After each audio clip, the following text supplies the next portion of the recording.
আমাদের তারেক ভাইকে বলবো, আপনি চোখে চোখ রেখে ভারতের সাথে কথা বলবেন।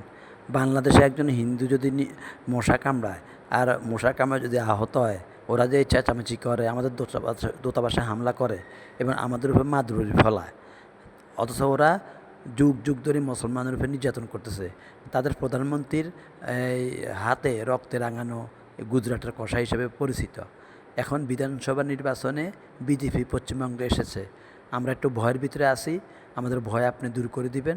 18 কোটি জনগণ আপনাদের সাথে আছে, কিছুতেই এই ভারত সরকারের ছাড় দিবেন না। হ্যাঁ, কোনো নিরীহ সৎ ন্যায়পরায়ণ হিন্দু ভাইদের সাথে আমাদের কোনো শত্রুতা নেই। হিন্দু ভাইরা আমাদের বন্ধু, তবে তারা উগ্রবাদী, এদের সাথে আমাদের কোনো আপোষ নেই। ইহুদিবাদী ইসরায়েল যেমন অভিশপ্ত, অগ্র হিন্দুত্ববাদীরাও অভিশপ্ত। আর যারা বিশেষ করে যারা আওয়ামী লীগ করে, তারা খুশি হয়েছে, তো এই খুশি থাকবে না।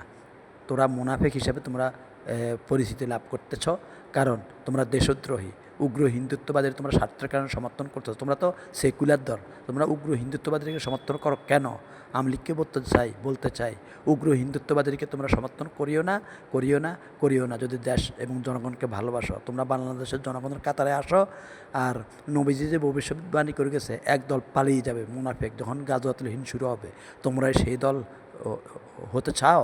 তোমরাই কি সেই দল হতে চাও? যদি হতে না হয়, তাহলে উগ্র হিন্দুত্ববাদীকে সমর্থন করিও না। যদি করো, তো তোমরাও এই পালিয়ে যাও সেই মুনাফিক দল, দেশদ্রোহী তোমরা। তোমাদের কোনো ক্ষমা করা হবে না। যারা ভারতকে নিজের স্বার্থের কারণে সমর্থন করে, ক্ষমতার লোভে সমর্থন করে, তারা ভারতীয় রাজাকার।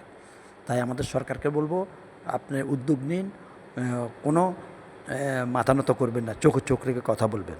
আসসালামু আলাইকুম।